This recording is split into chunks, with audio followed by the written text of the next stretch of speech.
आप सभी भक्तों को गुरु पूर्णिमा महोत्सव की हार्दिक शुभकामनाएं।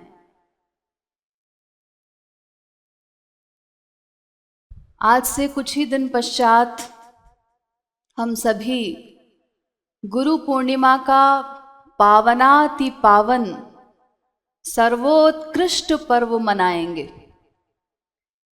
लेकिन ये बड़ी विडंबना है, बड़े दुख का विषय है कि विश्व गुरु कहलाने वाले भारतवर्ष जैसे आध्यात्मिक देश में कई स्थानों पर ये सर्वोत्कृष्ट पर्व भी केवल एक खाना पूर्ति के रूप में मनाया जाता है। अधिकांश स्थानों पर उसी खाना पूर्ति को ही लोग गुरु पूर्णिमा मनाना समझते हैं। ये खाना पूर्ति क्या है? गुरु मंत्र दीक्षा ग्रहण करना, जिसको साधारण भाषा में हम कहते हैं कान फुंकवाना। गुरु पूर्णिमा के पर्व पर प्रतिवर्ष लाखों लोगों के कान फूंके जाते हैं। यहां तक कि छोटे छोटे 10-12 दिन के बच्चों को भी गोद में लेकर के उनका कान फुकवा दिया जाता है। न तो ऐसे सो कॉल्ड कान फूंकने वाले गुरुओं को ये समझने से मतलब है कि गुरु किसे कहते हैं, शिष्य किसे कहते हैं, मंत्र दीक्षा का क्या अभिप्राय है, और नहीं शिष्य को ये समझने की फुर्सत है। ये तो बस एक परंपरा चली आ रही है। संसार में चूंकि लोग कहते हैं कि जिसने गुरु से मंत्र नहीं लिया उस निगुरे के हाथ का पानी भी नहीं पीना चाहिए, उसकी सद्गति नहीं होती। तो ये सोच करके ठीक है, चलो भाई हम भी किसी गुरु के नाम का पट्टा लिखवा लें, केवल कान फुकवा करके गुरु वाले हो जाएं, इसीलिए लाखों लोग कान फुकवाते। लेकिन इस प्रकार की गुरु पूर्णिमा मनाने से हमारा कोई लाभ नहीं है, बल्कि हानि और हो जाएगी। इसीलिए हमें गंभीरता पूर्वक इस विषय को डिटेल में समझना होगा कि आखिर गुरु दीक्षा इत्यादि का अभिप्राय क्या है, वास्तविक दीक्षा किसे कहते हैं। क्योंकि अगर इन बातों को हम डिटेल में नहीं समझेंगे तो फिर इसी प्रकार खाना पूर्ति में ही हमारा ये देव दुर्लभ मानव देह एक दिन समाप्त हो जाएगा, छिन जाएगा, और हम कभी भी अपने परम चरम लक्ष्य की ओर अग्रसर नहीं हो सकेंगे। देखिए, सबसे पहले इस विषय में हमारे शास्त्रों के कुछ प्रमाण सुन लीजिए कि वो इस विषय में क्या कहते हैं। न शिष्याननुबध्नीत ग्रंथान्नैवाभ्यसेद बहून्। भागवत 7:13-18। इसमें कहा जा रहा है कि वास्तविक महापुरुषों के यहां कान फूंकने इत्यादि जैसा नाटक नहीं होता। वो शिष्य परंपरा स्थापित नहीं करते, कान फूंक फूंक करके शिष्य नहीं बनाते। यही बात भक्त रसामृत सिंधु में भी कही गई। न शिष्याननुबध्नीत न ग्रंथानभ्यसेद बहून्। यानी केवल एक शब्द, एक आधा शब्द इधर से उधर कर दिया गया है, बाकी पूरा श्लोक ज्यों का त्यों है भक्त रसामृत सिंधु में भागवत की तरह। वही बात कही जा रही है। वास्तविक महापुरुष किसी को शिष्य नहीं बनाते। गौरांग महाप्रभु ने कहा, दीक्षा पुरश्चर्या विधि अपेक्षा नौ कौरे। अरे भगवन नाम इत्यादि लेने के लिए किसी दीक्षा इत्यादि की आवश्यकता नहीं है कि अजी हमने तो गुरु से मंत्र लिया ही नहीं है तो हम कैसे भगवन नाम लें। उसके लिए दीक्षा की कोई आवश्यकता नहीं। नो दीक्षाम न च सत्क्रियाम न च पुरश्चर्याम मनागीक्षते। पद्यावली। भगवन नाम लेने में दीक्षा इत्यादि की कोई अनिवार्यता नहीं है। विनैव दीक्षाम विपेन्द्र पुरश्चर्याम विनैव ही विनैव न्यास विधिना जप मात्रेण सिद्धिदा। रामार्चन चंद्रिका। यानी बिना दीक्षा के भी हम भगवन नाम ले सकते हैं। ये जो संसार में समझा जाता है कि कान फूंकने वाला गुरु है और फुकवाने वाला शिष्य है, ये बीमारी हमारे शास्त्र वेदों की नहीं है, संतों की नहीं है।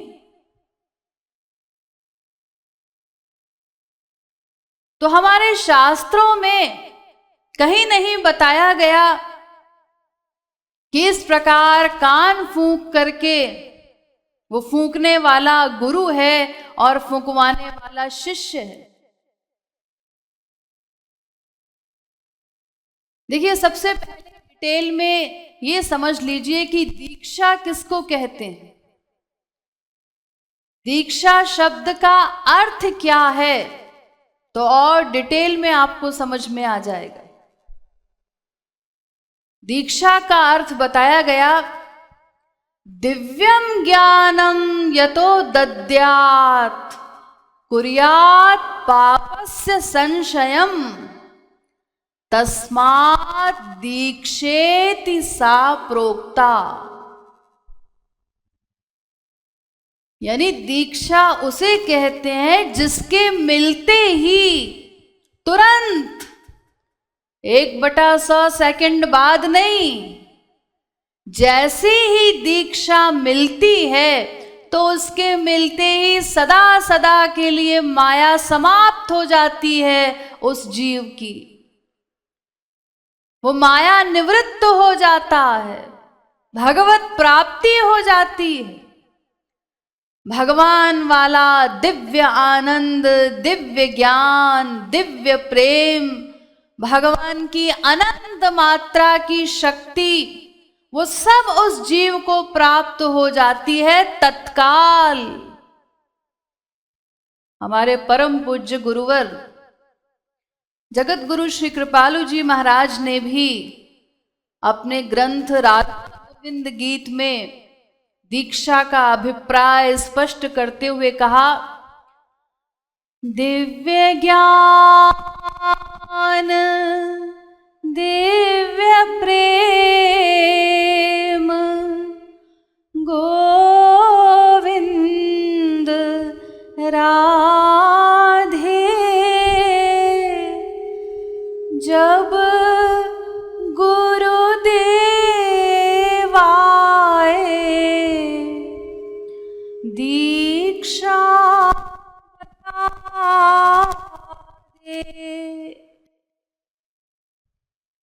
जब गुरु भगवान के दिव्य ज्ञान का, दिव्य प्रेम का दान कर देता है उस जीव को, उसको दीक्षा देना कहते हैं। तो जब भगवान का वो स्पिरिचुअल सामान, वो दीक्षा हमको मिल गई तो उसका रिएक्शन क्या होता है? उसका रिएक्शन यही है कि सदा के लिए माया चली जाती है। जितने भी दुख हैं हमारे समाप्त हो गए, सदा सदा के लिए दुख समाप्त हो गया। अपूर्णता, अतृप्ति, बेचैनी, ये सब जो हमारे अंदर है सब समाप्त हो जाता है। काम, क्रोध, लोभ, मोह, मद, मात्सर्य, जितने ये माया के विकार हैं, ये सब सदा को चले जाते हैं।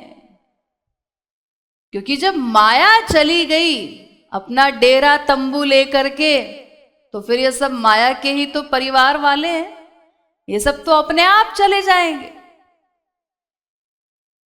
यानी दीक्षा का अर्थ है भगवत प्राप्ति करा देना। उस क्षण से, जिस क्षण से दीक्षा मिली, माया गई, भगवत प्राप्ति हो गई। अब उस जीव की क्या स्थिति हो जाती है? जित देखूं तित शाम मई है। अब जहां वो देखता है, सर्वत्र अपने इष्ट देव के दर्शन करता है। ये स्थिति हो जाती है उसकी। यानी भगवान की जो अनंत शक्ति है, अनंत मात्रा का आनंद भगवान वाला, उस दिव्यानंद का दान कर देता है गुरु उस जीव को। तो अब आप जरा कॉमन सेंस से भी सोचिए कि ऐसी जो दीक्षा है, वो कोई गुरु ऐसे ही किसी को भी दान कर देगा? हम केवल चले जाएं किसी गुरु के पास कि हम आपको गुरुजी बनाना चाहते हैं और आप हमें अपना शिष्य बना लीजिए, दीक्षा दे दीजिए, तो बस हमारे कहने मात्र से वो गुरु हमको दीक्षा दे देगा, चाहे हम अधिकारी हैं या नहीं है? अरे ऐसा तो संसार में भी नहीं होता। संसार में भी सर्वत्र अधिकारित्व की अपेक्षा है। देखिए, अगर आपको लॉ क्लास में एडमिशन लेना है और आप कहीं जाते हैं एडमिशन लेने के लिए, तो सबसे पहले आपकी क्वालिफिकेशन पूछी जाएगी। ग्रेजुएट हैं आप, अपना सर्टिफिकेट दिखाइए, तब आपको एडमिशन मिलेगा। नहीं जी, वो सर्टिफिकेट तो मेरे पास नहीं है, मैं तो केवल 5वीं कक्षा पास हूं। अरे तो 5वीं कक्षा पास को कैसे मिल जाएगा एडमिशन? अरे कम से कम जो योग्यता चाहिए, उसके लिए जो क्वालिफिकेशन चाहिए, कम से कम ग्रेजुएशन का सर्टिफिकेट तो हो तुम्हारे पास। जाओ, जाकर लेकर आओ, तब तुम दाखिला ले सकते हो, उससे पहले नहीं। और अगर कोई ऐसी अनधिकार चेष्टा करे कि नहीं जी, हूं तो मैं 5वीं क्लास पास, लेकिन मैं तो प्रधानमंत्री का बेटा हूं या अमुक राजा का बेटा हूं, मैं तो बैठूंगा तुम्हारी क्लास में, तो लॉ क्लास में अगर बैठ भी जाएगा वो 5वीं क्लास पास बच्चा, तो उसे समझ क्या आएगा? अरे भाई, तुम प्राइमरी के स्टूडेंट हो और कोई सोर्स लगा करके कि मैं तो किसी अरबपति का बेटा हूं और एमए की क्लास में बैठ भी जाए वो, तो उसे पल्ले क्या पड़ेगा? अरे ये तो तुमको स्टेप बाय स्टेप चलकर आगे बढ़ना होगा ना, तब तुम एक दिन उस क्लास में पहुंचोगे, तब उस क्लास की पढ़ाई समझ में आएगी। तो बिना अधिकारी बने संसार में भी कोई ऐसा नहीं करता। हर जगह अधिकारित्व की अपेक्षा है। फिर कोई गुरु भला ऐसा कैसे करेगा कि बिना अधिकारी बने जिसको मन में आया, जब मन में आया, और वो दीक्षा दे देगा? अरे ऐसा खपती नहीं होता गुरु। कि जब जो मन में आया सो किया। अविवेकियों के नशे में नहीं है वो, नशे में तो है, लेकिन उसका जो ईश्वरीय प्रेम का नशा होता है गुरु का, वो ज्ञान युक्त नशा होता है। एक तो होता है अविवेकियों का नशा, जिसमें बुद्धि खो जाए, जिसको इनाम देना है उसको फांसी दे दे, और जिसको फांसी देनी है उसको पुरस्कार दे दे। तो ऐसा नशा नहीं है उस गुरु का, वो ईश्वरीय प्रेम के नशे में रहता है, वो ज्ञान युक्त नशा है, वहां न्याय है। वो बिना सही पात्र देखे, बिना अधिकारित्व के किसी को दीक्षा नहीं देता।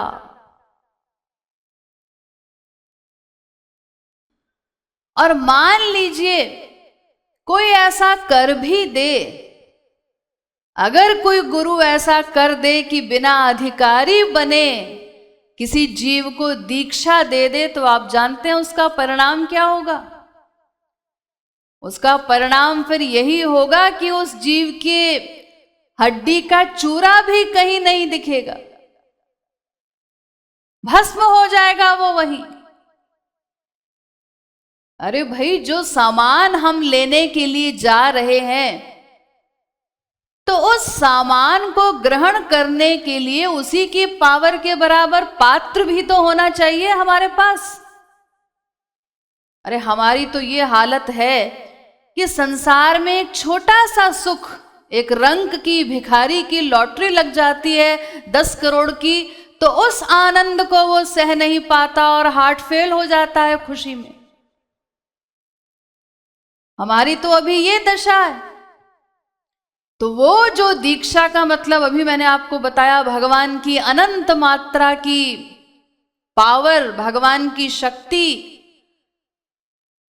भगवान का दिव्य प्रेम, दिव्य आनंद, वो स्पिरिचुअल सामान जब हमको देगा तो उसको सहन करने के लिए पहले उसके योग्य पात्र तो हो हमारे पास, अन्यथा हम सहन ही नहीं कर सकते। इसीलिए मैं कह रही हूं कि हड्डी का चूरा भी नहीं मिलेगा कहीं, अगर दे दे कोई।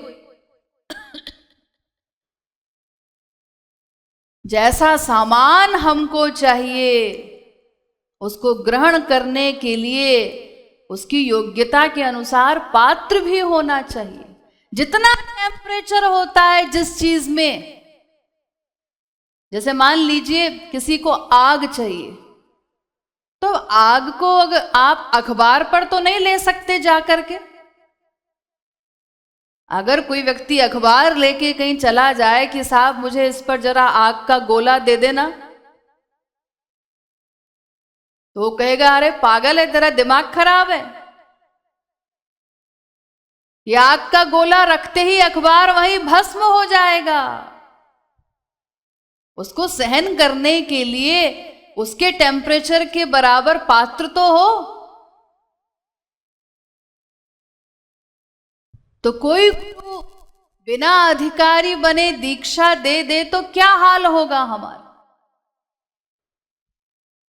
अरे कोई दारा सिंह, वो अगर किसी छोटे बच्चे को पूरी ताकत से घूंसा मारे, तो जान से मार डालने की मंशा हो तभी मारेगा, वरना कैसे मारेगा।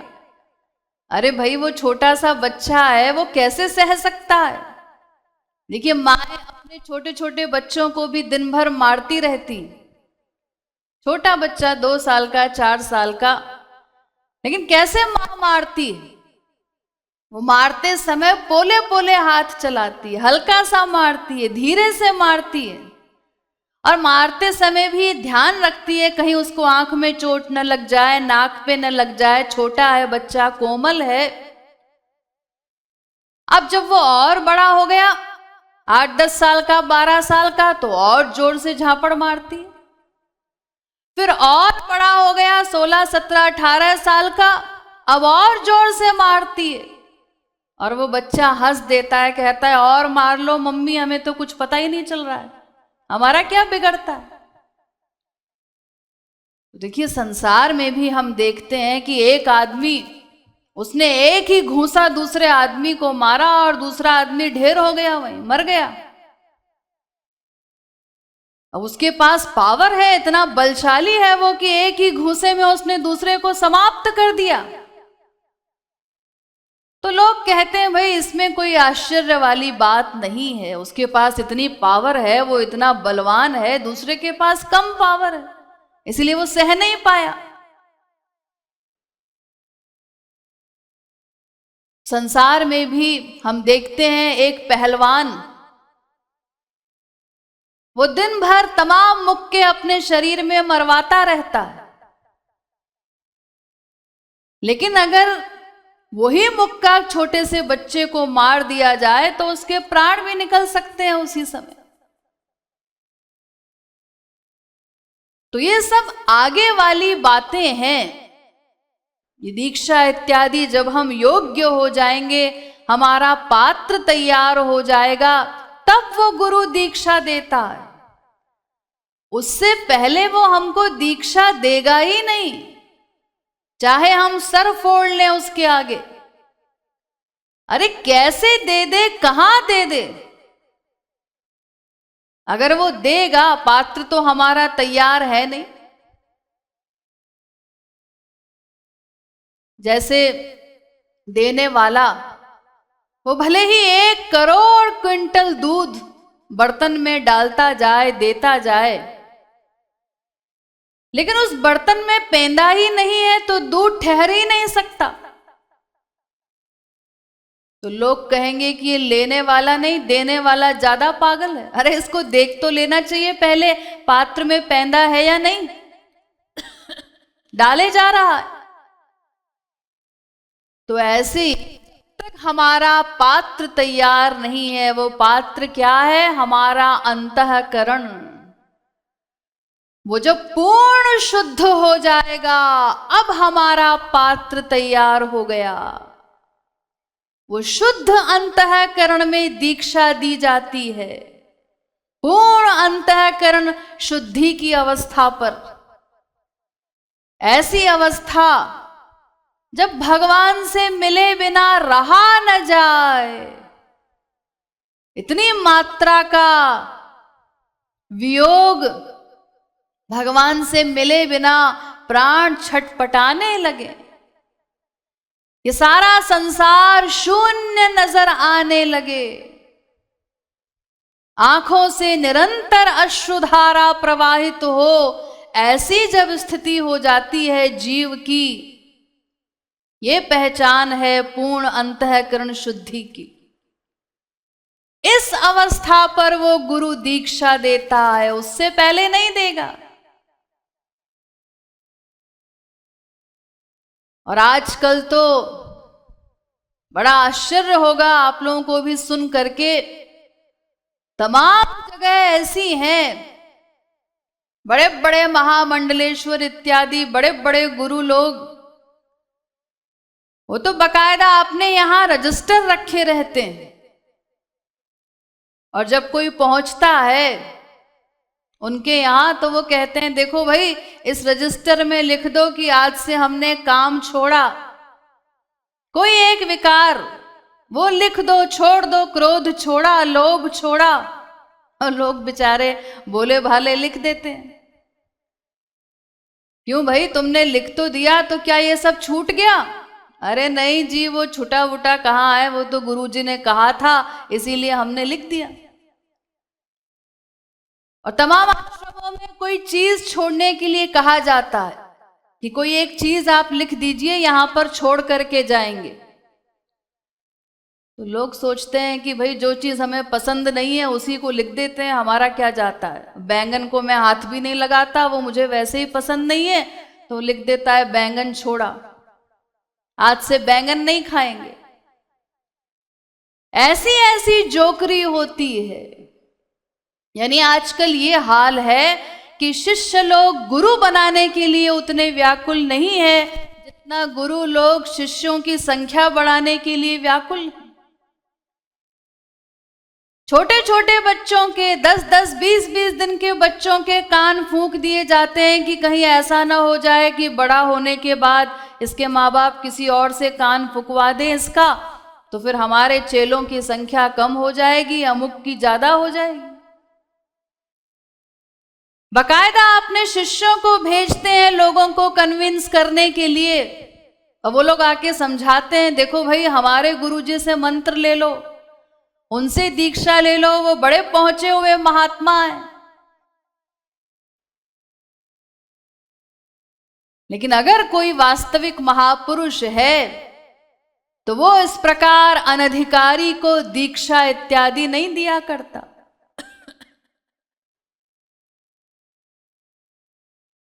और अगर वो कहता है कि दीक्षा दी, तो फिर उस दीक्षा का कोई असर हमारे ऊपर क्यों नहीं होता? अगर वो कह रहा है, शिष्य गया किसी गुरु के पास और उसने दीक्षा दे दी, तो उस दीक्षा का कोई असर तो हमारे ऊपर होता नहीं। अरे दीक्षा का अर्थ अभी मैंने आपको बताया, भगवान की अलौकिक शक्ति का दान कर देना। संसार में हम देखते हैं जरा सा नमक वो पानी में पड़ जाए तो पानी खारा लगता है, नमकीन लगता है। दाल में नमक जरा सा ज्यादा पड़ गया तो अनुभव में आता है, उसका असर होता है और हम खाना छोड़ देते हैं, ये क्या दाल बनाई है। और यहां पर आप कहते हैं कि वो दीक्षा दे दी, मतलब अनंत पावर का दान मिल जाना, और उसका कोई असर हमारे ऊपर नहीं हो रहा है। दीक्षा लेने का असर क्या हुआ? वो छोटा सा बच्चा जब उसने दीक्षा ली तब उसकी केवल माँ बाप में आसक्ति थी, और उसके बाद उससे पूछो क्या असर हुआ उस मंत्र जप का, उस मंत्र लेने का, तो कहता है क्या बताएं साहब, 50-60 साल के हो गए, अब तो नाती पोतों तक चली गई आसक्ति हमारी। तो ये असर हो रहा है उसका। अरे एक बिजली का तार, नंगा तार हम छू लेते हैं, उसका असर हो जाता है, तुरंत करंट लगता है।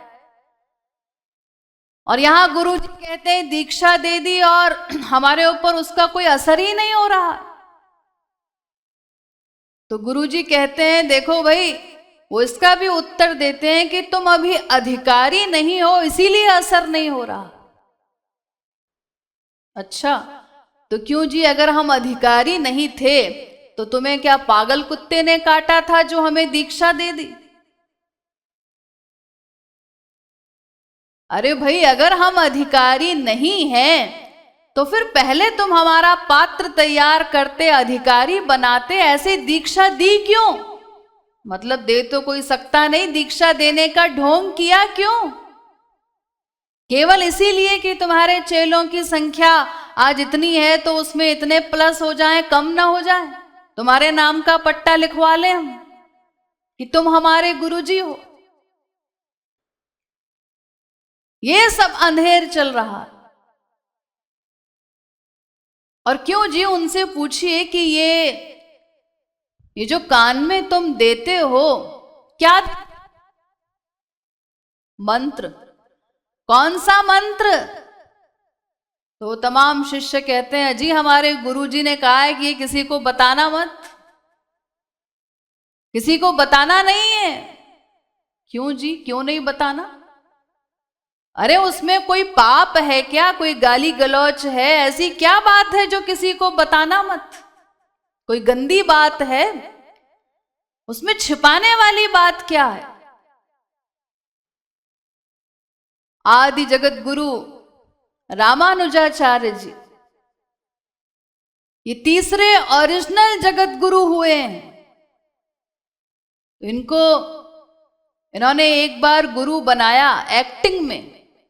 ये महापुरुष लोग जब आते हैं संसार में, सिद्ध महापुरुष, तो वो कई प्रकार की लीला करते हैं, एक्टिंग करते हैं। कभी कभी मन आया तो 4-6 गुरु बना लेंगे, और कभी मन हुआ तो एक भी गुरु नहीं बनाएंगे, क्योंकि उनको, वो तो सिद्ध महापुरुष हैं, गुरु बनाने की उनको तो कोई आवश्यकता नहीं। गुरु की आवश्यकता तो भगवत प्राप्ति के लिए होती है, और वो पहले से ही सिद्ध हैं, उनको क्या आवश्यकता है? तो वो चाहे तो गुरु बनाए, चाहे तो न बनाए, चाहे तो 8-10 इकट्ठे बनाए, जैसा मन में आया करते हैं। तो ऐसे ही रामानुजाचार्य जी चले गए, उन्होंने किसी को गुरु बनाया, उन्होंने मंत्र दिया कान में और कहा कि ये किसी को बताना मत। तो रामानुजाचार्य जी ने कहा क्यों मत बताना। वो अपना वहां से गए और जहां उनको तमाम लोग इकट्ठे दिखते थे, तो कहीं टीले पर चढ़ करके, कहीं मकान की छत पर चढ़ करके और जोर जोर से लोगों को बताएं कि देखो हमारे गुरुजी ने ये मंत्र दिया है हमको और कहा है कि तुम इसका जप किया करो, तुम्हारा कल्याण होगा, तो ये तुम लोग भी सब लिया करो। तो गुरुजी ने उनका त्याग कर दिया कि ये तो गुरुद्रोह करता है, और आगे चल करके उन्होंने दूसरा गुरु बनाया फिर, क्योंकि वो तो ओरिजिनल जगत गुरु थे ना रामानुजाचार्य जी, तो वो गलत बात को कैसे सहन करेंगे। अरे उनका तो काम ही है लोगों की आंख खोलना, सत्य ज्ञान से पब्लिक को अवगत कराना। ये जगत गुरु की उपाधि है ही इसीलिए। जगत गुरु तो हमारे हिंदू धर्म में सबसे बड़ी अथॉरिटी होता है, जैसे ईसाई धर्म में पोप होता है सबसे बड़ा अंतिम अथॉरिटी, ऐसे ही हिंदू धर्म में जगत गुरु का स्थान है।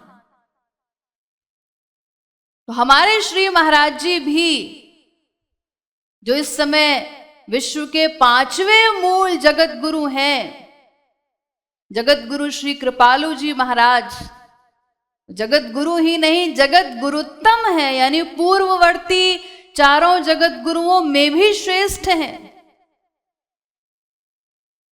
वो भी इसी प्रकार कान फूकने इत्यादि इस आडंबर का, शिष्य परंपरा का विरोध करते हैं, इसीलिए लोग उनका विरोध करते, क्योंकि उनका तो काम ही है, उनका दायित्व है लोगों की आंख खोलना, उनके अज्ञान को मिटा करके सत्य ज्ञान की ओर उनको ले जाना, वेदों का वास्तविक ज्ञान कराना। इसलिए वो तो दीक्षा का वास्तविक स्वरूप बताते हैं कि दीक्षा किसे कहा जाता है, और ये कान फुकवाना इत्यादि इससे काम नहीं चलेगा। तो जिनकी दुकानें बंद होती हैं तमाम लोगों की, वो सब फिर विरोध करते हैं। अरे जगत गुरु की तो ये उपाधि, इसका प्रारंभ ही इसीलिए हुआ कलयुग में आदि जगत गुरु शंकराचार्य जी से, जो स्वयं भगवान के अवतार थे। कि इस कलयुग में इतना पाखंड है, आगे और बढ़ेगा पाखंड, तो लोग बेचारे गलत ज्ञान से भ्रमित न हो और सीधे जगत गुरु के पास जाकर के वेदों शास्त्रों का सही सही ज्ञान प्राप्त कर सके, इसीलिए जगत गुरु की उपाधि बनाई गई। हमारे श्री महाराज जी तो बड़े प्रेम से एक वाक्य अक्सर बोला करते थे, न गुरु न चेला कृपालु फिरे अकेला।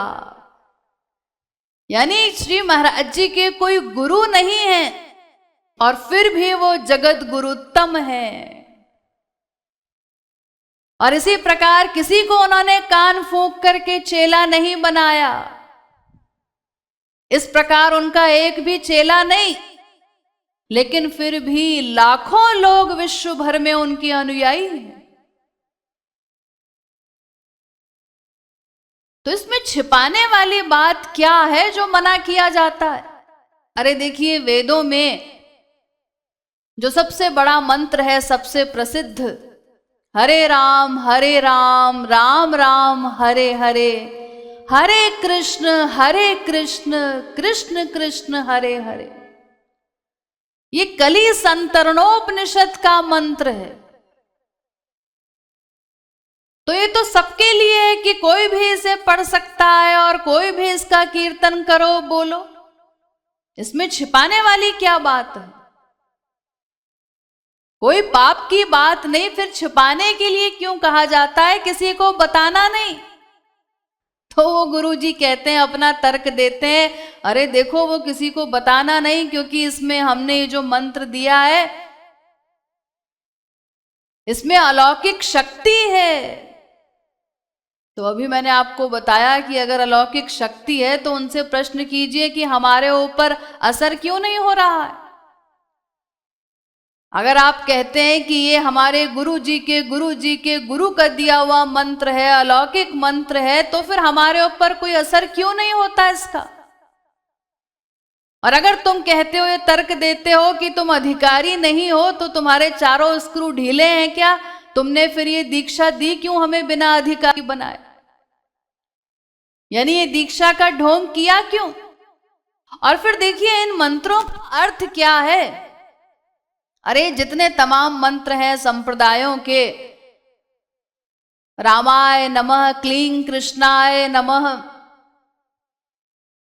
श्री कृष्ण शरणम मम, ये सब तमाम मंत्र हैं तमाम संप्रदायों के।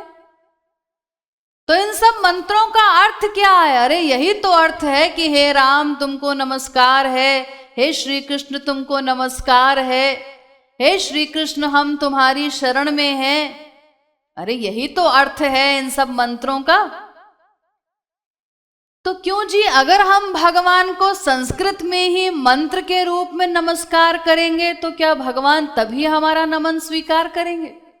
और अगर हम हिंदी में उनको कहें कि हे राम तुमको कोटि कोटि नमन करते हैं, या गुजराती में, बंगाली में, पंजाबी में, उर्दू में, किसी अन्य भाषा में नमन करें, तो क्या भगवान नहीं स्वीकार करेंगे कि नहीं संस्कृत में बोलोगे तभी मैं स्वीकार करूंगा, तभी सुनूंगा? भगवान के यहां भी भाषावाद है क्या? उनकी भी बुद्धि संकीर्ण है। जैसे हमारे यहाँ इंडिया में साउथ वाले कहते हैं हिंदी को नहीं अपनाएंगे, ऐसे ही क्या भगवान कहते हैं बस संस्कृत में ही सुनूंगा, तुम्हारे नमन को स्वीकार करूंगा, अन्य भाषाओं में नहीं? किस शास्त्र में लिखा है ऐसा? अरे शास्त्रों में तो ये लिखा है, वो तो ये कहते हैं मूर्खो वदति विष्णाय धीरो वदति विष्णवे तयोर्मूल्यं तु वैतुल्यं भावग्राही जनार्दनः। शास्त्र तो ये कहते हैं मूर्खो वदति विष्णाय। देखो एक मूर्ख व्यक्ति वो कहता है विष्णाय नमः, और एक विद्वान वो क्या कहता है विष्णवे नमः। तो इसमें शुद्ध क्या है? शुद्ध वही है जो विद्वान बोल रहा है, विष्णवे नमः, ये शुद्ध उच्चारण। लेकिन वो बेचारा मूर्ख एक गांव का गंवार वो कह रहा है विष्णाय नमः। उसको संस्कृत नहीं आती, लेकिन वो मंदिर में जाता है रोज और देखता है, सुनता है रामाय नमः, कृष्णाय नमः, तो सोचता है संस्कृत तो बड़ी आसान है, बस हर जगह आए आए लगा दो, हो गई संस्कृत। तो वो बोलता है गंगाय नमः, जमुनाय नमः, विष्णाय नमः, इस प्रकार बोलता है। तो भगवान ये नहीं नोट करते कि वो अशुद्ध उच्चारण कर रहा है, विष्णाय नमः बोल रहा है, और विद्वान जो है वो विष्णवे नमः बोल रहा। तयोर मूल्यम तु वै तुल्यम, शब्दों का मूल्य बराबर है भगवान के यहां। लेकिन जहां तक भाव का प्रश्न है तो भावग्राही जनार्दन, भगवान ये नोट करते हैं कि किसके हृदय का भाव कितना है, शरणागति कितनी है, मुझसे अपनापन कितना है। तो मूर्ख जो है वो प्रेम से बोल रहा है, उसका भाव अधिक है, तो भगवान को वही प्रिय है, भगवान उसी को ग्रहण करते हैं। वो विद्वान के शुद्ध उच्चारण को नहीं सुनते, उससे प्रसन्न नहीं होते। तो शब्दों का तो भगवान के यहां कोई महत्व ही नहीं। The kingdom of God is not in words. अरे वो केवल भाव के भूखे हैं। इसीलिए तो आप लोग सुनते हैं भाव का भूखा हूं मैं और भाव ही बस सार है,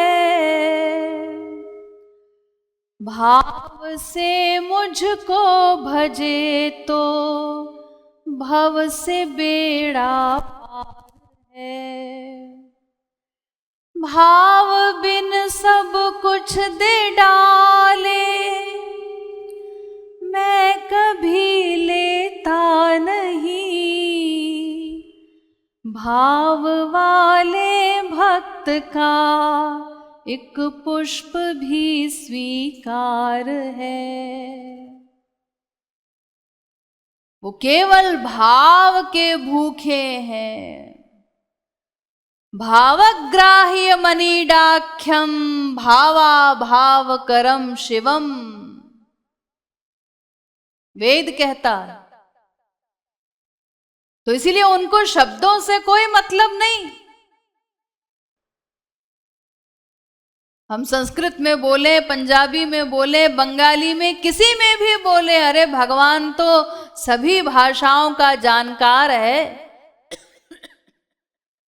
अरे वो तो मौन भाषा का भी जानकार है। मौन रहकर भी हम जो प्रार्थना करते हैं वो उसको भी स्वीकार करता है, सुनता है, अगर हम हृदय युक्त होकर कर रहे हैं, भाव पूर्वक कर रहे हैं, तो वो भावग्राही है। तो भगवान का नाम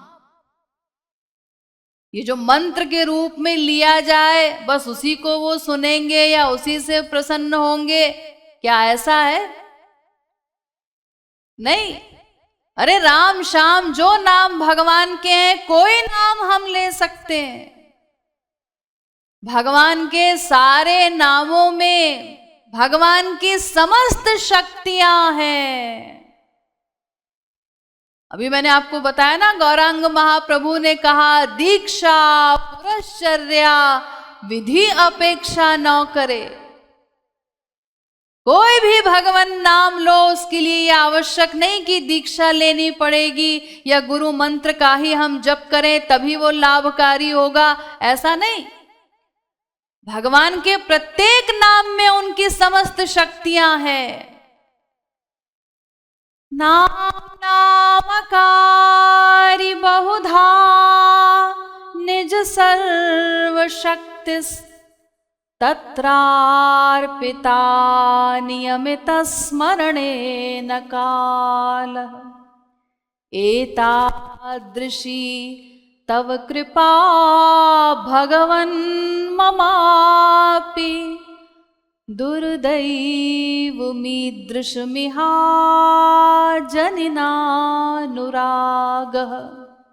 गौरांग महाप्रभु वो कहते हैं, मैं अपने नाम में अपनी संपूर्ण शक्तियों सहित बैठा हूं। नाम चिंतामणि कृष्णश्चैतन्य रस विग्रह पूर्ण शुद्धो नित्य मुक्तो भिन्नत्वान्नाम नामिनो। पद्म पुराण। नाम और नामी में कोई भेद नहीं है। यहां तक कि भगवान का जो नाम आपको पसंद हो वो आप लो। ये भी आवश्यक नहीं कि शास्त्रों में जो नाम भगवान के बताए गए हैं वही नाम आपको लेना है, ऐसा भी नहीं। अरे देखो, यशोदा मैया क्या कहती हैं कन्हैया को? वो तो कहती है मेरा लाला। तो लाला ये कौन सी भाषा में भगवान का नाम है? किस शास्त्र में लिखा है भगवान का नाम लाला? अरे लाला का अर्थ तो होता है बेटा। तो जो सबका बाप है भगवान, उसको बेटा बोल रही है मां। इसी प्रकार गोपियां, उन्होंने कभी श्री कृष्ण नहीं कहा, न यशोदा मैया ने कहा, न गोपियां श्री कृष्ण कहती हैं श्री कृष्ण को। वो तो कहती हैं अरे ओ लंपट, ओ दारी के, गाली देकर बात करती हैं। इसी प्रकार सारे सखा वो कहते हैं अरे ओ कनुआ। और बलदाऊ को कहते थे बलुआ। कनुआ कौन सा नाम भगवान का किसी शास्त्र में लिखा है? तो क्या हम बोल रहे हैं, क्या नाम ले रहे हैं, उससे मतलब नहीं। नाम चाहे जो लोग करो, प्रेम सुख धामा,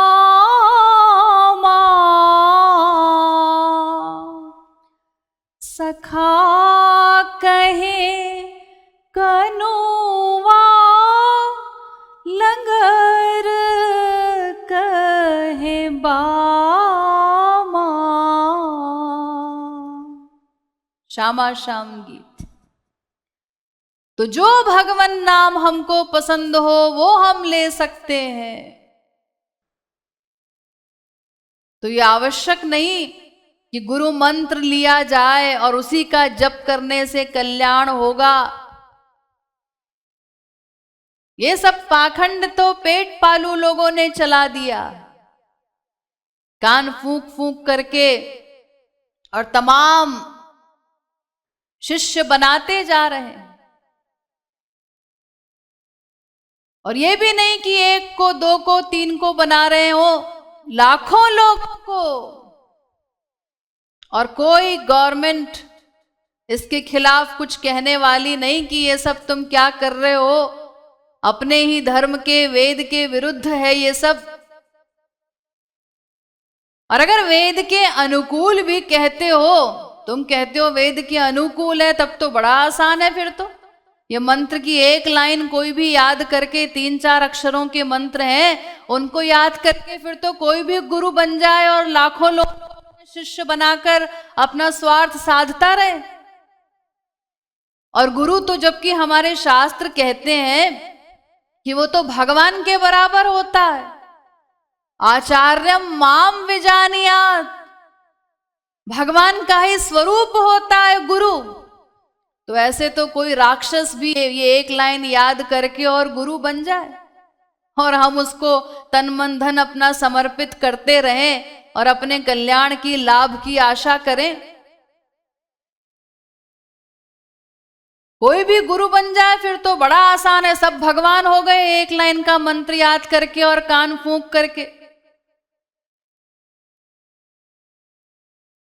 तो इससे लाभ तो छोड़िए, हानि बहुत बड़ी हो जाएगी। अरे देखिए, कॉमन सेंस से सोचिए, संसार में भी जब हम अपने घर में, हमें बिजली चाहिए तो हम क्या करते हैं? पहले हम फिटिंग करवाते हैं। सारी चीजें घर में हमारे फिटिंग हो गई, चारों ओर लाइट, पंखे, एसी सब लग गए। अब जब हम मैकेनिक को बुलाते हैं, पावर हाउस से वो मैकेनिक आता है और पावर हाउस वाले तार को हमारे घर में आकर के जोड़ देता है, सप्लाई मिल जाती है और सब हमारे एसी, पंखे, लाइट सब चलने लगे। लेकिन अगर घर में हमने कोई फिटिंग नहीं कराई और फिर हम पावर हाउस में जाते हैं, हमको बिजली दे दीजिए, मैकेनिक आता है, कहता है कहां तुम्हारे खोपड़े में दे दूं? अरे पहले कुछ फिटिंग तो कराओ, घर में कोई फिटिंग है नहीं और कहते हो कि बिजली दे दो। यानी बिना फिटिंग के बिजली नहीं दी जा सकती।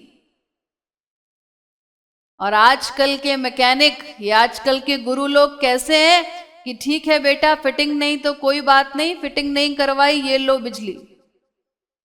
अब बिना फिटिंग के ये समझने वाला कि हमको बिजली मिल गई और देने वाला, वो दोनों ही मूर्ख हैं, दोनों अंधे हैं बिल्कुल। जिसको कहते हैं कोई कॉमन सेंस भी जिसमें न हो, चारों स्क्रू जिसके ढीले हो, वही ऐसा करेगा कि देने वाले ने दे दी और लेने वाला खुश हो गया कि हाँ मुझे बिजली मिल गई बिना किसी फिटिंग के। गुरु शिष्य अंध बधिर के लेखे, एक न सुनई एक नहीं देखे। ऐसे हैं आजकल के गुरु और शिष्य। न तो गुरु को कोई डर है और न शिष्य को कुछ समझने से फुर्सत है। वो तो साहब बस हमें ऑफिस जाना है और तमाम लोग घर पे सिर खाते हैं हमारा कि तुम निगुरे हो, और गुरु लोग भी कहते हैं जिसका गुरु नहीं होता उसके हाथ का पानी भी नहीं पीना चाहिए, उसकी सद्गति नहीं होती, जिसने मंत्र नहीं लिया। ये तमाम प्रोपेगेंडा ऐसे ही गुरु लोग करते रहते हैं। तो इसीलिए बेचारा सोचता है, या वो पत्नी भी सिर खा रही है, अजी तुमने मंत्र नहीं लिया, कान नहीं फुकवाया, या उधर से बाप सिर खाता है, तो लोग सोचते हैं चलो भाई हम भी जा करके ले लेते हैं। गुरुजी हमको तो ऑफिस जाना है, जल्दी से 2 मिनट में कान फूंकिए। तो हमें भी कुछ सोचने समझने से मतलब नहीं, और उनको तो अपना स्वार्थ साधना ही है। लेकिन आप जानते हैं इसका परिणाम क्या होगा? अंधा अंधे ठेलिया दोनों कूप परंत। अरे वो तो नरक जाएगा ही, साथ में हम भी जाएंगे। गुरु यदि दंभी हो तो गोविंद राधे,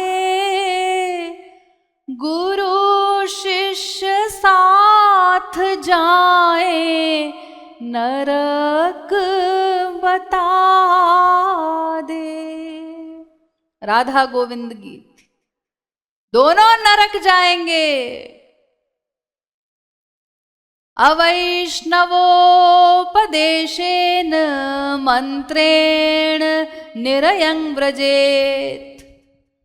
हमारे शास्त्र कहते हैं अगर वो गुरु वास्तविक नहीं है और उससे किसी ने दीक्षा ले ली, कान फुकवाता है, तो नरक जाएगा।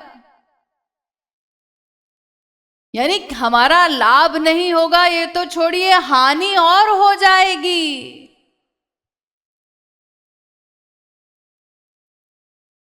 अगर कोई वास्तविक महापुरुष है, और देखिए इसीलिए हमारे शास्त्रों में महापुरुषों के लिए 2 शर्तें बताई गई कि वो महापुरुष कैसा हो।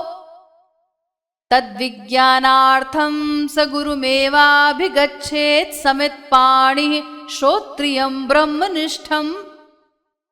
वेद कहता है वो गुरु कैसा हो, श्रोत्रियम ब्रह्मनिष्ठम।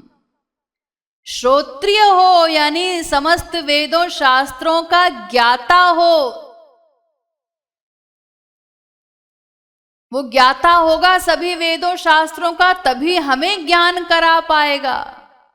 अगर उसको ज्ञान नहीं है तो एक लाइन गुरुजी ने कह दी, देखो बेटा भगवान से प्रेम करो बस। अच्छा, और ये कह करके गुरुजी चले गए।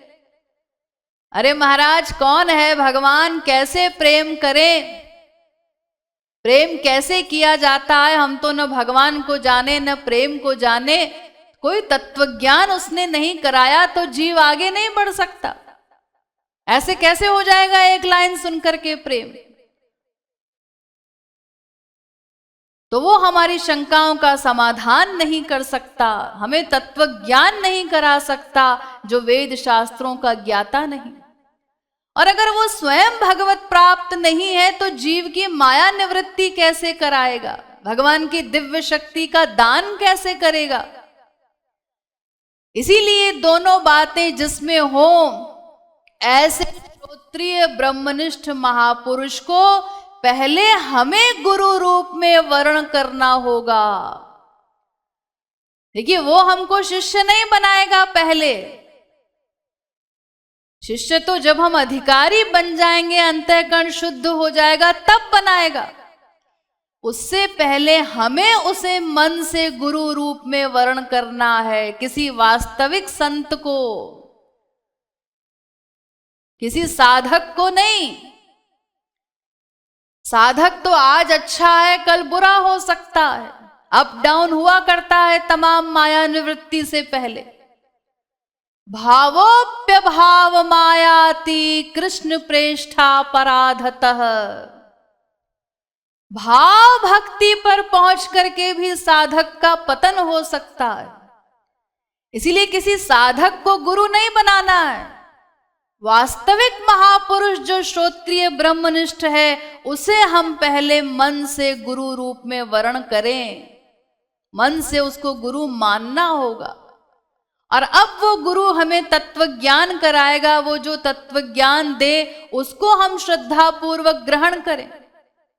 उससे सारी बातों को समझना होगा, जीव क्या है, माया क्या है, भगवान क्या है, कैसे उनसे प्रेम किया जाए, कैसे हम संसार से विरक्त हो, ये सब हमें डिटेल में समझना होगा।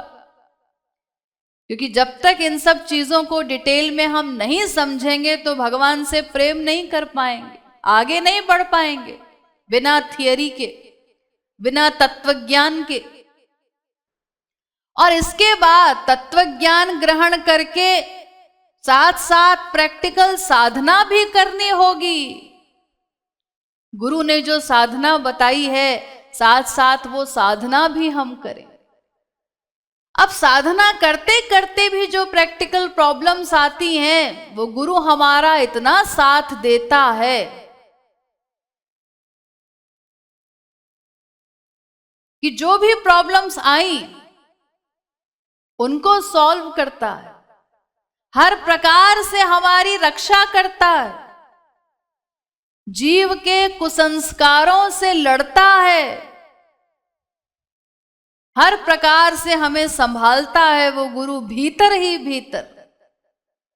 अरे करोड़ों महाभारत के समान युद्ध करता है वो एक जीव को आगे बढ़ाने के लिए, उसके खराब संस्कारों से लड़ता है, हर प्रकार से उसकी हेल्प करता है, उसे संभालता है। चोरी चोरी ये सब वो हमें बताता नहीं और न हम समझ पाएंगे।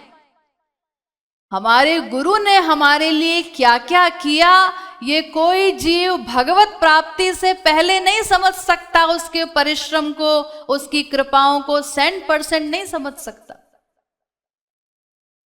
जब भगवत प्राप्ति हो जाएगी तब इसका रहस्य समझ में आएगा कि उसने हमारे लिए क्या क्या किया।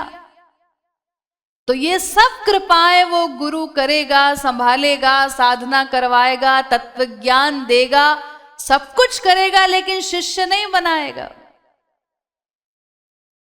वो तो मैंने आपको बताया ना, अंतःकरण शुद्धि जब हो जाएगी साधना करते करते, जब हम अधिकारी बन जाएंगे तभी बनाएगा।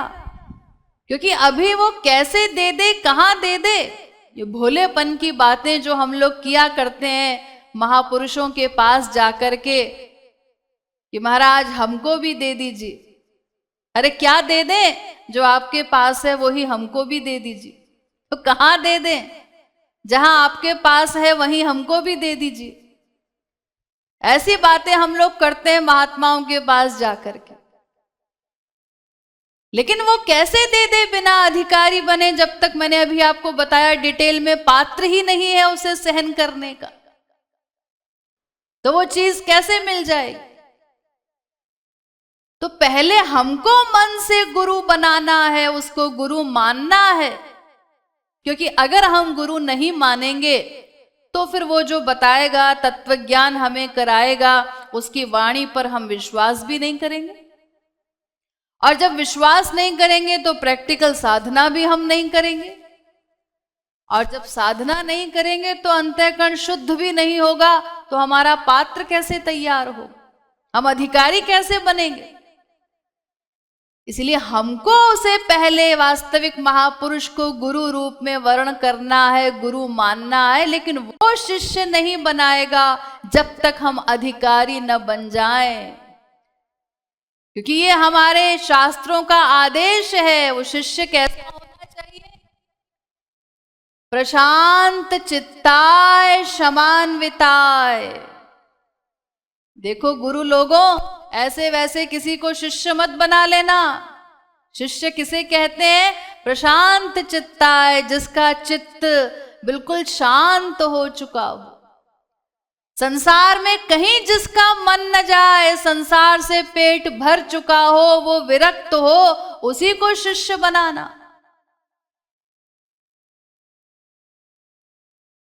इसीलिए देखिए, इतिहास साक्षी है कि इतने बड़े बड़े महापुरुष, इतने संत हमारे यहां हुए, लेकिन उनके केवल इक्के दुक्के शिष्यों के नाम सुनने में आते हैं। उनके एक दो ही शिष्य थे। निम्बारकाचार्य जी इतने बड़े महापुरुष, उनके केवल 2 शिष्य थे, हरिव्यास और भट्ट केशव। तो क्यों जी, लोग तो उनके पास लाखों आए होंगे। अरे इतने बड़े जगतगुरु थे, वो तो महापुरुष थे, लोग तो लाखों आए होंगे, लेकिन शिष्य 2 ही बने। हाँ जी, तो और कोई अधिकारी नहीं था तो क्या करते। और आजकल तो गधा गुरुओं के भी लाखों शिष्य हैं, जो शास्त्र वेद का नाम नहीं जानते। उनसे पूछो अच्छा कितने दर्शन हैं जरा बताइए, वो उनको नहीं पता। कितने वेद हैं ये भी जिनको नहीं पता। और शिष्य आपके कितने हैं अजी, वो तो 10,000 हैं, 20,000 हैं, 50,000 हैं। कोई डर नहीं उनको कि मरने के बाद क्या होगा। अरे जो होगा देखा जाएगा, अभी तो ठाट से हलवा पूड़ी खाएं। और कान फूंक कर शिष्य से भी कह देते हैं देखो तुमको गोलोक के गेट पर मिलेंगे, बस ये गुरु शिष्य संबंध हो गया। कई लोग आकर कहते हैं अजी वो जब हमने बचपन में पिताजी के साथ गए थे, 11 रुपए दक्षिणा देकर के हमने कान फुकवा लिया था, अब वो हमारे गुरुजी कहाँ है ये हमें नहीं पता, हम कहाँ हैं ये गुरुजी को नहीं पता। और आसक्ति हमारी संसार में बढ़ती जा रही। लाखों लोगों के कान फूंके जाते हैं प्रतिवर्ष, और एक एक के भी नहीं फूंकते, आजकल तो माइक पर ही इकट्ठे 500 लोगों के, हजारों लोगों के एक साथ कान फूंक दिए जाते हैं। अब ये इस समय तो कोरोना काल है, तो देखिए क्या होता है। गैदरिंग तो इस समय हो नहीं सकती कान फूंकने के लिए, तो अब वो शायद जूम सेशंस पे या किसी भी माध्यम से ये सब होगा, कान फूंके जाएंगे। यानी अंधेर चल रहा है, व्यापार बना दिया हमने इस सबको, बिना किसी अधिकारित्व के। अभी मैंने आपको बताया ना कि इक्का दुक्का शिष्य हुआ करते थे, बड़े बड़े महापुरुषों के वो पहले अधिकारी बनाते थे। आदि जगत गुरु शंकराचार्य जी, उनके पास काशी के एक बहुत बड़े विद्वान गए, महाराज हमको अपना शिष्य बना लीजिए, हम आपको गुरु बनाने के लिए आए। तो शंकराचार्य जी ने कहा कि अरे अभी तुम अधिकारी नहीं हो, पहले अधिकारी बनकर के आओ। तो विद्वानों में अहंकार और क्रोध तो होता ही है। विद्वान ने कहा आप हमसे शास्त्रार्थ कर लीजिए। अरे शास्त्रों का ज्ञान है मुझे। तो शंकराचार्य जी को उन्होंने कहा कि शास्त्र का अर्थ तू जानता कहाँ है। शास्त्रार्थ तो उससे करें जो शास्त्र के अर्थ को जानता हो। तू मुझे ही गुरु बनाने आया और मुझसे ही कहता है कि शास्त्रार्थ कर लो। शास्त्र का अर्थ तो व्यक्ति को दीन बना देता है, नम्र बना देता है। अब उसको विद्वान वो लज्जित हुआ, उसे अपनी गलती का एहसास हुआ कि ये मैंने क्या किया। अच्छा महाराज आप बताइए मैं अधिकारी कैसे बनूं। तो शंकराचार्य जी ने कहा कि देखो तुम ब्रज में जाओ और 1 वर्ष तक वहां रहो, गोवर्धन की परिक्रमा करो और आंसू बहाते हुए साधना करो। रोम रोम से केवल राधे श्याम, बस इन्हीं दोनों नामों को जप करके आंसू बहाते रहो और न कुछ देखो, न सुनो, न सूंघो। इस प्रकार साधना करो। वो विद्वान गया ब्रज में, इसी प्रकार 1 वर्ष तक आंसू बहाकर साधना की और उसके बाद लौटा। तो जब वो आ रहा था तो शंकराचार्य जी ने परीक्षा लेने के लिए, एक सफाई करने वाली महिला थी, झाड़ू लगाने वाली, उससे कहा कि देखो वो जो आ रहा है ना सामने पंडित विद्वान, तो तुम ऐसा करना, ये जो झाड़ू तुम लगाती हो तो लगाते लगाते थोड़ा सा धूल उसके पैरों की तरफ कर देना, उसकी तरफ उड़ा देना धूल थोड़ी सी। और 5 रुपया तुमको देंगे इनाम। अब उसको क्या था, बेचारी गरीब महिला, उसने सोचा ठीक है हमारा क्या बिगड़ता है, थोड़ा सा बकबक कर लेंगे, 5 रुपया मिल रहा है सस्ते के जमाने में। तो जैसे ही वो विद्वान आया नजदीक, तो वो जो झाड़ू लगा रही थी उससे थोड़ी सी धूल उनकी तरफ कर दी। तो धूल जब उड़ी, तुरंत गुस्सा आया विद्वान को और उसने डांटा, कहा अंधी है, दिखाई नहीं देता। खैर इसके बाद वो आगे गए शंकराचार्य जी के पास और कहा महाराज आपने जैसा कहा था 1 वर्ष तक मैं साधना कराया हूं, अधिकारी बन गया हूं, अब तो आप मुझे अपना लीजिए, अब तो अपना शिष्य बना लीजिए। तो शंकराचार्य जी ने कहा अधिकारी बन गया? अरे लोगों को काटने को दौड़ता है, इतना क्रोध है और कहता है कि साधना करके आया हूं, अधिकारी बन गया हूं। अभी तुम अधिकारी नहीं हो, जाओ 1 वर्ष तक फिर से साधना करो। अब वो विद्वान, गलती तो हो ही गई थी, फिर गया 1 वर्ष तक ब्रज में और उसी प्रकार आंसू बहाकर साधना की। और अब की बार फिर जब वो लौट कर आया तो शंकराचार्य जी ने उसी महिला से कहा देखो अब केवल धूल उड़ाने से बुरा नहीं मानेगा, वो थोड़ा ऊंचा उठ गया है, तो अब ऐसा करना, ये जो कचरा तुम्हारी जिस झाड़ू में गंदगी लगी होती है वो झाड़ू ही थोड़ी सी छुआ देना। तो उसने वैसा ही किया, पैसा मिल रहा था उसको। तो जैसे ही वो पंडित पास में आया और उसने वो गंदगी लगी हुई झाड़ू पंडित के पैरों में छुआ दी, तो वो विद्वान गुर्रा करके उसने देखा, गुस्से में बोला कुछ नहीं, क्रोध नहीं किया इस बार, शब्द मुंह से नहीं निकाले, लेकिन भौएं तरेर के देखा।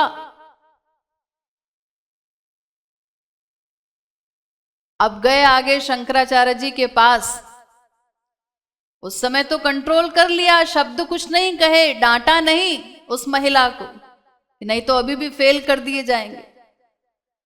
और आगे गए तो शंकराचार्य जी से फिर कहने लगे कि अब तो महाराज अपना शिष्य बना लीजिए। तो शंकराचार्य जी ने कहा नहीं,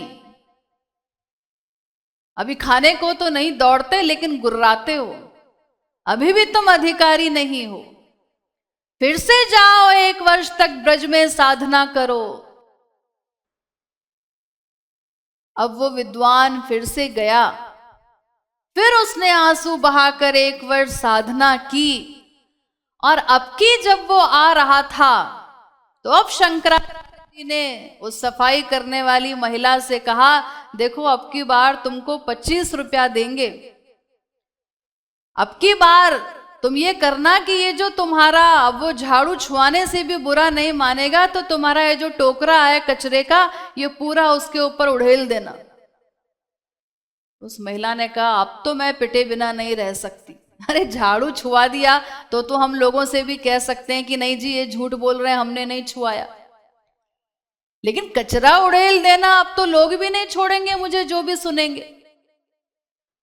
लेकिन खैर अब इतना पैसा मिल रहा है, गरीब थी वो, तो उसने कहा ठीक है। अब जैसे ही वो विद्वान पास में आया तो वो कचरा उसके ऊपर उड़ेल दिया, लेकिन अब की बार गुस्सा करने के बजाय वो विद्वान उस महिला के चरणों में गिर गए। हे माँ, मेरी पहली गुरु तो तू है जिसने मुझे जगत गुरु के चरणों तक पहुंचाया है। और अब शंकराचार्य जी स्वयं देख रहे थे अपने आश्रम की खिड़की से, स्वयं बाहर निकल आए और आते ही विद्वान से बोले आ शिष्य, और उसको हृदय से लगा लिया। यानी देखिए इतना बड़ा अधिकारित्व चाहिए, पहले महापुरुष लोग अधिकारी बनाते हैं, अंतःकरण शुद्ध करेंगे, वो हमारा साधना करवाएंगे। अब वो अंतःकरण शुद्ध करने में भले ही हमें कितना ही समय लगे, 1 जन्म लगे, 2 जन्म, 10 जन्म, 1000 जन्म लगे, लेकिन बिना अंतःकरण शुद्ध हुए कोई महापुरुष दीक्षा नहीं दे सकता, उससे पहले हमारे ऊपर शिष्य शब्द लागू नहीं हो सकता। क्योंकि शिष्य बनाने का मतलब तो होता है अनंत काल के लिए ठेका ले लेना उस जीव का, कि अब उसके ऊपर कभी माया का अधिकार नहीं होगा। तो ऐसा ठेका कोई महापुरुष बिना अधिकारी बने कैसे ले लेगा? इसलिए पहले हमें उन्हें मन से गुरु रूप में वर्ण करके, तत्व ज्ञान प्राप्त करके, उनके द्वारा बताई गई साधना करनी है। साधना करके अंतःकरण को शुद्ध करना है। जब हम अधिकारी बन जाएंगे तो फिर हमें कृपा मांगने की भी आवश्यकता नहीं। ये जो हम लोग जाते हैं ना मंदिरों में या गुरुओं के पास जाकर कहते हैं कि आप कृपा क्यों नहीं करते, जैसे कोई किसी नौकर से बात करे, क्यों रे तू पानी क्यों नहीं लेकर के आया, पानी क्यों नहीं भरा तूने, ऐसे हम लोग बात करते। या आप कृपा क्यों नहीं करते? और मान लीजिए हमने तरीका बदल दिया कि महाराज आप तो कृपालु हैं, आप कृपा कर सकते हैं, तो करते क्यों नहीं? यानी कहने का मतलब ये है कि गलती आपकी है, आपने कृपा नहीं की, जबकि सारा कसूर हमारा है। अरे हम ही अधिकारी नहीं है, वो क्या करें? हमें जो करना है, हमारी जो ड्यूटी है वो तो हम करते नहीं, जो पात्र तैयार करना है हमको। तो जब हम अधिकारी बन जाएंगे तब हमें कृपा मांगने की भी आवश्यकता नहीं पड़ेगी। फिर तो वो जहां होगा हमारा गुरु, वहीं से वो दीक्षा दे देगा, उस दिव्य शक्ति का दान कर देगा।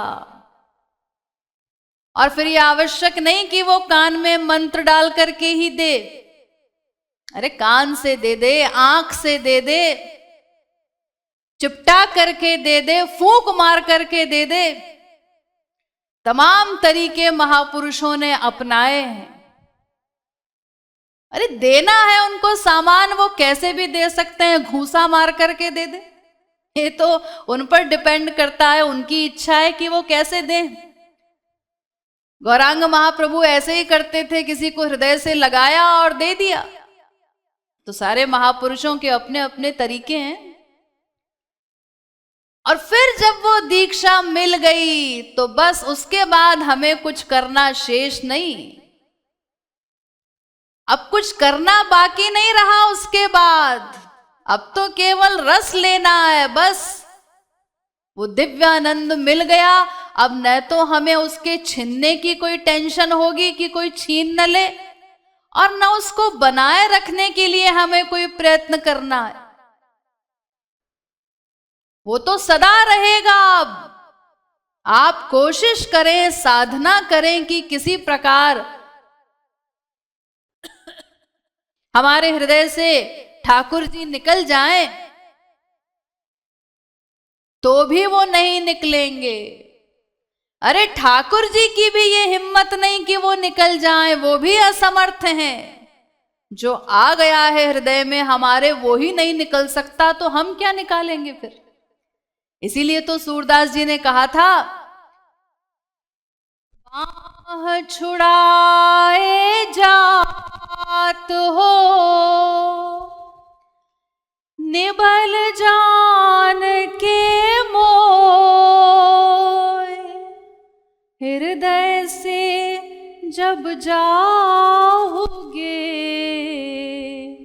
मर्द बदोंगो तो। अरे मेरे हृदय से निकल कर बताओ तो मैं जानूं कि तुम परम पुरुष हो। यानी एक बार जब वो आ गए तो हमेशा के लिए आ गए। एक बार जब वो दिव्यानंद मिल गया, अब हमारा करना समाप्त, अब हमें कुछ करना नहीं। अब अगर कोई ऐसा कहे कि जी वो हम क्या करें, हम तो ठगाई में आ गए, पहले तो हमारे कोई गुरु नहीं था, लेकिन एक बार पत्नी ने जिद की या पिताजी ने जिद की और वो लोग हमें पकड़ करके ले गए साथ में, और हमने कान फुकवा लिया। अब तो वो हमारे गुरु हो गए और गुरु जी कहते हैं कि देखो गुरु चेंज नहीं किया जा सकता, गुरु सदा एक ही रहता है। तो अब हम क्या करें? तो देखो ऐसा कहने वाला जो गुरु है वो नंबरी धूर्त है। ये सब जो पेट पालू लोग हैं वो ही इस तरह की गलत बातें भर देते हैं कि गुरु चेंज नहीं हो सकता। अरे संसार में भी आप देखते हैं, एक डॉक्टर के पास जाते हैं अपना इलाज करवाने के लिए, और अगर आपको फायदा नहीं होता तो आप दूसरा डॉक्टर चेंज कर लेते हैं, उसके पास जाते हैं।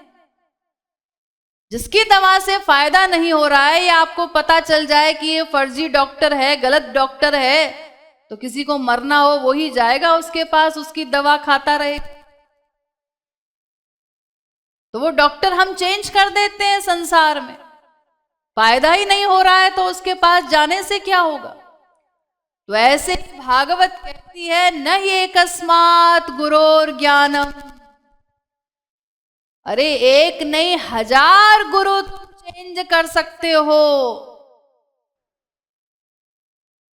जब तक सही गुरु न मिल जाए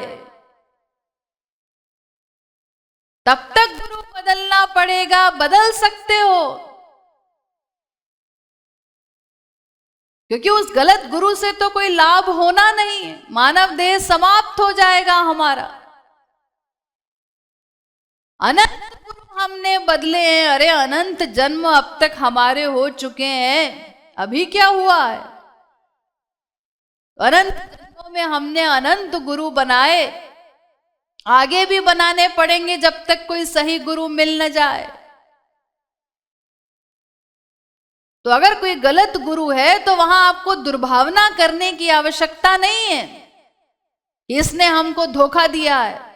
अरे उसने दिया है तो तुमने भी तो धोखा खाया है।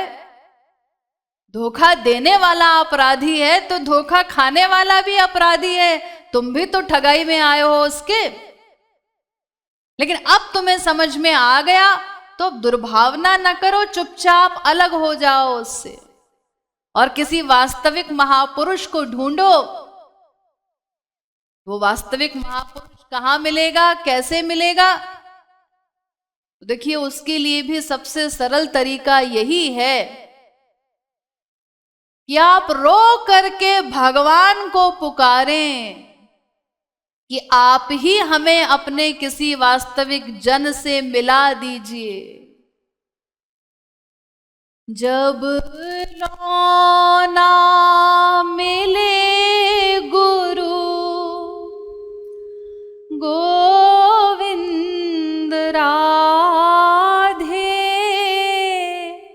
रोके कहो हरि तू ही गुरु से मिला दे।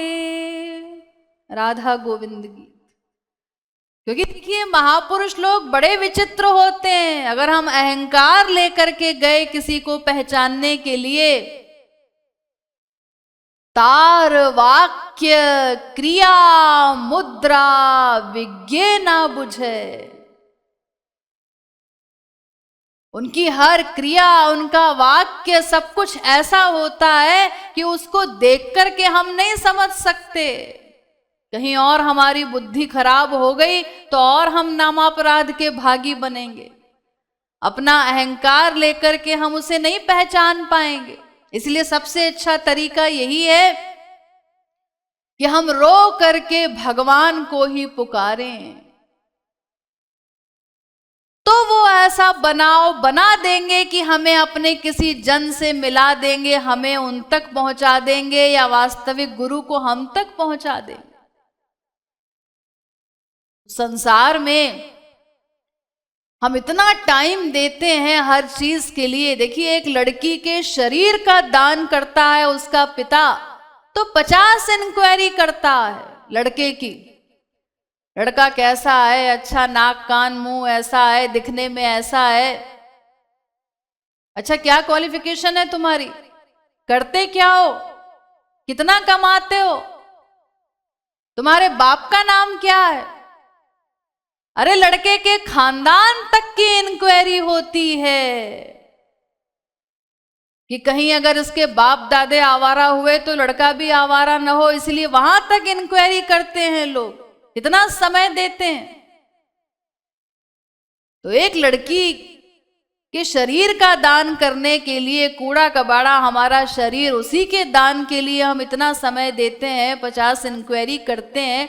और जहां आत्मा का दान करना है, जिस गुरु को, जिसके आगे शरणागत होना है, उसकी इंक्वायरी में हम लोग टाइम नहीं लगाते। और बस इसी प्रकार 5 मिनट में कान फुकवा करके सब पाना चाहते हैं। हमें इन सब बातों को समझना होगा, वास्तविक गुरु पाने का प्रयास करना होगा। उसका सबसे आसान तरीका यही है कि हम अपनी व्याकुलता बढ़ाएं गुरु के प्रति, भगवान को रोकर पुकारें। अगर हमारी व्याकुलता सही है तो वो अवश्य ही हमें किसी सही गुरु से मिला देंगे।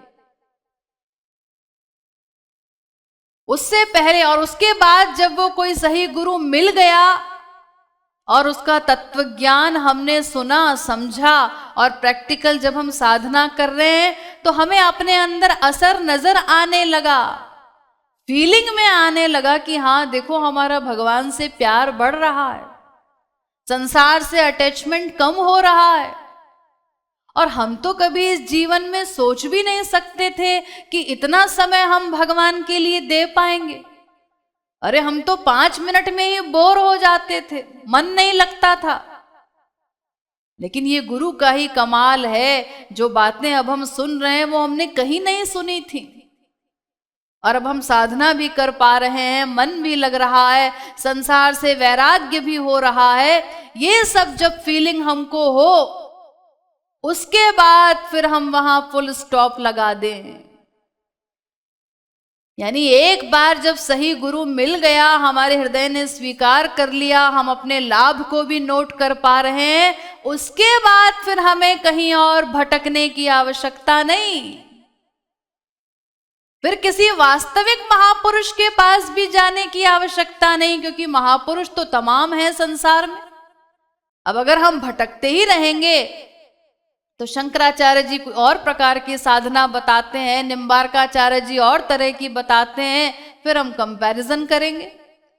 हाँ जी, वो शंकराचार्य जी तो ठीक हैं, लेकिन निम्बारकाचार्य जी की बात तो हमको जची नहीं, फिर तो हम यही करते रहेंगे। और किसी वास्तविक महापुरुष के प्रति थोड़ी सी भी दुर्भावना हमने कर ली तो फिर तो हम नामापराध के भागी बनेंगे और दंड भोगना होगा। और अगर कोई महापुरुष नहीं है, उनको हमने सुन लिया, हमारी सुनने की बीमारी लगी हुई है, इधर भी सुनेंगे उधर भी सुनेंगे, तो चूंकि अब हमने सही गुरु कर लिया है, सही सिद्धांत हमको पता है, तो जहां किसी की गलत बात हम सुनेंगे तो वहां दुर्भावना करेंगे कि इस गधे को कुछ नहीं पता, ये क्या बोल रहा है। तो हमें सुनने की आवश्यकता क्या है? अगर हम जाएंगे तो फिर हम दुर्भावना भी करेंगे। इसीलिए हम चुपचाप सब जगह से अलग हो जाएं, फिर अपने गुरु के अतिरिक्त और कुछ नहीं सुनना है हमको। जैसे देखिए, संसार में हम जाते हैं रास्ते में और एक कोई चेन कहीं पड़ी हुई मिल गई। अरे आजकल ऐसी ऐसी तमाम आर्टिफिशियल चेन आती हैं कि देखकर कोई पता नहीं लगा सकता है सोने की है या नकली। तो धोखे में हम आ गए, हमने उस चेन को उठा लिया सोने का समझ करके, और घर पर जब आए तो हमारे मित्र ने, सुनार ने हमको बताया, अरे नहीं नहीं ये तो नकली है, किसी काम की नहीं है। तो फिर हम भी लापरवाह हो गए, हम उसको ऐसे ही छोड़ देते हैं, लड़ते नहीं, जाकर मारते नहीं उस चेन को कि तू हमें क्यों मिल गई। चुपचाप हम न्यूट्रल हो गए जब समझ में आ गया कि वो नकली है। तो ऐसे ही अपने गुरु को छोड़ के बाकी सब जगह हम सुंदर भावना से नमस्कार करें। न लड़ने झगड़ने की आवश्यकता है, न दुर्भावना करने, क्योंकि दुर्भावना करने से भी हमारा अंतःकरण मलिन होगा, द्वेष आ जाएगा। इसलिए बाकी सब जगह हमको न्यूट्रल रहना है, उदासीन रहना है। तो इस प्रकार ये दोनों ही चीजें आवश्यक हैं कि गुरु भी सही हो और शिष्य भी अधिकारी हो, तब लक्ष्य प्राप्त होगा। जैसे देखिए, एक हाथ में लोहा है हमारे, और वो लोहा लकड़ी की डिबिया में है, और एक हाथ में पारस है। अब हमने लोहे को पारस से छुआया, टच कराया, लेकिन लोहा सोना नहीं बना। क्यों? क्योंकि पारस तो लकड़ी में छू रहा है, लोहा तो लकड़ी के अंदर है, तो वो सोना नहीं बन सकता। इसी प्रकार लोहा हमारे हाथ में है और दूसरे हाथ में पारस है। अब वो पारस लकड़ी की डिबिया में है, अब हमने लोहे को टच कराया, छुआया, अब भी वो सोना नहीं बनेगा, क्योंकि यह पारस लकड़ी के अंदर है, उनका टच तो हो ही नहीं रहा है आपस में। ऐसे ही अगर गुरु असली है, वास्तविक महापुरुष है, शिष्य अधिकारी नहीं है, तो भी काम नहीं बनेगा। और अगर शिष्य जिज्ञासु है लेकिन नकली गुरु है, तो भी उसका काम नहीं बनेगा। दोनों चीजें सही हो, गुरु भी हो सच्चा, गोविंद राधे, मन शुद्ध भी हो गुरु हरि ते मिला दे। राधा गोविंद गीत।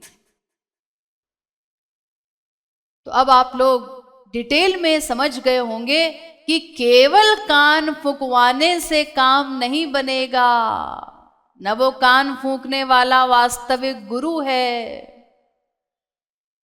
गुरु करो उसे जिसे मिले शाम शामा,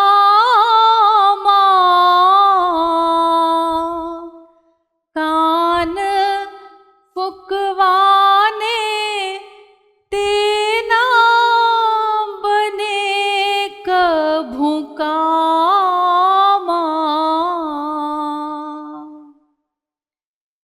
यानी किसी वास्तविक महापुरुष की शरणागति में रहकर के ही हम एक दिन अपने परम चरम लक्ष्य को प्राप्त करके सदा सदा के लिए कृतार्थ हो सकेंगे।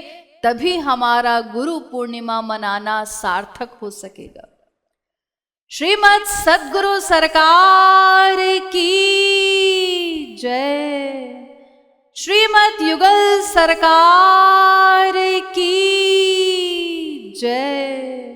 जगत गुरु श्री कृपालु जी महाराज की जय। जय जय श्री राधे। जय जय श्री राधे।